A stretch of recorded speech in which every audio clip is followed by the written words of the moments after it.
කොහොමද ඔයාලට? ඉතින් අදත් ආදරෙන් ඔයාලව පිළිගන්නවා 11 යුනිවර්ස් වෙත. ඉතින් අද මම කතා කරන්න හිතුවා කොහොමද මේ මයින්ඩ් ඩිටොක්ස් කරගන්න කියලා. ඉතින් මම හැම නිතරම වගේ කියනවා මගේ කෝචින් සෙෂන්ස් වලට එන අයටත් මයින්ඩ් ඩිටොක්ස් කරගැනීම වැදගත් කියලා. මම කිහිපයක් ගත්තා කොහොමද මයින්ඩ් ඩිටොක්ස් කරගන්න පුළුවන් කියලා. අපි ඒ ගැන කතා කරමු.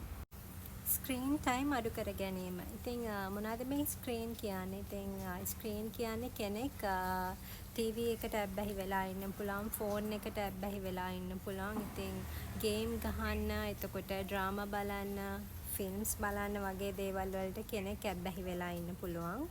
ඉතින් ස්ක්‍රීන් ටයිම් එක අඩු කරගන්න අපි මුලින්ම කරන්න ඕනේ බලන්න ඕනේ දවසකට පැය කොච්චරක් ඔයා ස්ක්‍රීන් එක ඉස්සරහ වැඩ කරනවද? ඒ කියන්නේ ස්ක්‍රීන් එක ඉස්සරහ ඔයා ගත කරනවද කියන එක.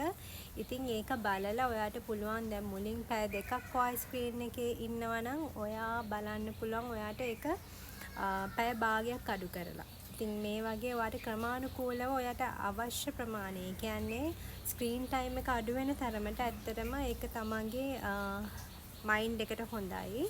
ඉතින් පුළුවන් තරම් ස්ක්‍රීන් ටයිම් එක අඩු කරගන්න බලන්න ඕනේ. මයින්ඩ් ඩිටොක්ස් කරන්න හොඳම ක්‍රමයක් තමයි මෙඩිටේෂන් කරන එක. ඉතින් ඔයාට පුළුවන් නැගිටපු ගමන් මෙඩිටේෂන් කරන්න. ඒ වගේම නිින්දට යන්න පෙර ඔයාට මෙඩිටේෂන් කරන්න පුළුවන්. ඉතින් මෙඩිටේෂන් කරාම ඇත්තටම අපේ ඇත්ත ස්වභාවය, ඒ කියන්නේ අපේ ඉනර් සෙල්ෆ් එක, අපේ හයර් සෙල්ෆ් එක අපිට දැනගන්න පුළුවන්. ඒ කියන්නේ අවබෝධ වෙන්න පුළුවන්. ඉතින් මෙඩිටේෂන් කරන එක මයින්ඩ් ඩිටොක්ස් කරන්න හොඳම ක්‍රමයක්. ඒ වගේම එක්සසයිස් කරන එක. ඉතින් දවසට පුළුවන් නම් පැය භාගයක්වත් එක්සසයිස් කරන්න පුළුවන් නම් ඒක ඇත්තටම අපේ මනසට හොඳයි. පුළුවන් නම් ඇවිදින්න, එතකොට යෝගා වගේ ව්‍යායාම කරන්න පුළුවන් කමක් තියෙනවා නම් ඒක ගොඩාක් හොඳයි මයින්ඩ් එක ඩිටොක්ස් කරගන්න. ඒ වගේම තමයි තමන් වෙනුවෙන් වෙලාවක් වෙන් කරගන්න. ඉතින් තමන් වෙනුවෙන් වෙලාවක් වෙන් කරගන්න කියන්නේ ගොඩාක් කාර්යබහුල කෙනෙක්ට වුණත් අඩුම තරමේ පැයක්වත් පැය භාගයක්වත් තමන් වෙනුවෙන් වෙලාව වෙන් කරගන්න පුළුවන් නම් හොඳයි. එතකොට අපිට අපේ ඒ කියන්නේ අපි ගැන අවබෝධ වෙන්න තියෙන අවස්ථාව වැඩි වෙනවා. ඉතින් අපි මී ටයිම් එකක් කියන්නේ මේ වගේ වෙලාවක් අපි වෙන් කරගත්තම ඇත්තටම අපිට අපි ගැන අවබෝධයක් ලබන්න පුළුවන්. ඉතින් පුළුවන් තරම් දවසට අඩුම පැය භාගයක්වත් තමන් වෙනුවෙන් වෙලාවක් වෙන් කරගන්න.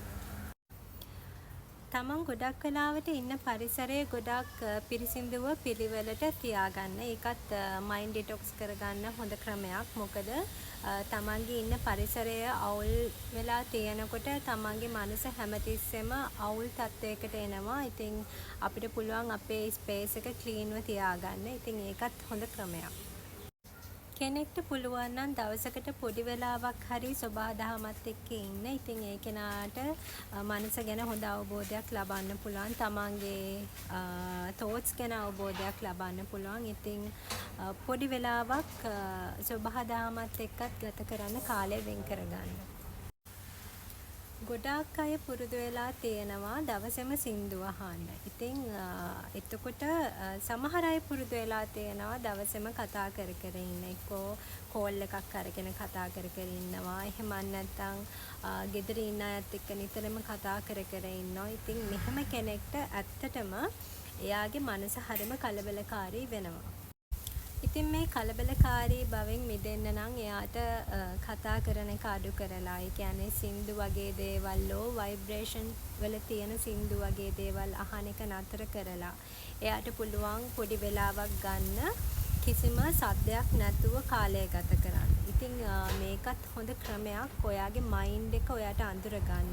ඔයාගේ thoughts ඔයාට අඳුරගන්න. ඒ වගේම ඔයාට ඔයා ගැන අවබෝධයක් ලබන්න. ඒ වගේම තමයි මයින්ඩ් එක ඩිටොක්ස් කරගන්නත් මේක ලොකු උදව්වක් වෙනවා.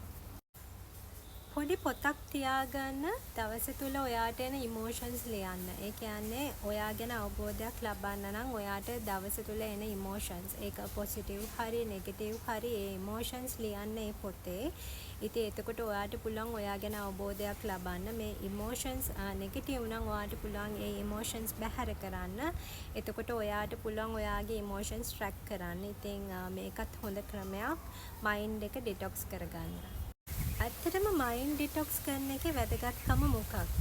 ඉතින් මයින්ඩ් ඩිටොක්ස් කරන එකේ වැදගත්කම තමයි ඔයාට යුනිවර්ස් එකෙන් දෙන දේවල්. ඒ කියන්නේ ඔයාට ඉඟි වගේ දේවල් හොඳින් හඳුනා ගන්න හැකියාව තියෙනවා.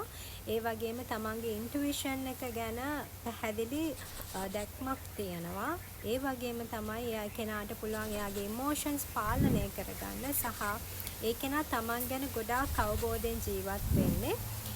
ඒ වගේම තමයි මයින්ඩ් ඩිටොක්ස් කළ කෙනෙක්ට ඇත්තටම පහසුවෙන් ජීවිතේ එන අභියෝගවලට හොඳින් මුහුණ දෙන්න පුළුවන්. ඉතින් මේ වගේ දේවල් අපිට මයින්ඩ් ඩිටොක්ස් කරාම වාසි විදියට ලැබෙනවා. ඉතින් ඒක නිසා මම කියන්නේ මේ දේවල් අත්හදා බලන්න. තව ක්‍රම තියෙනවා මයින්ඩ් ඩිටොක්ස් කරන්න. ඉතින් මම මේ දේවල් ගැනත් ඉස්සරහට වීඩියෝස් විදියට ගේන්නම්. බොහොම ස්තුතියි මගේ වීඩියෝ එක බැලුවට. ඊළඟ වීඩියෝ එකෙන් හමු වෙනවා.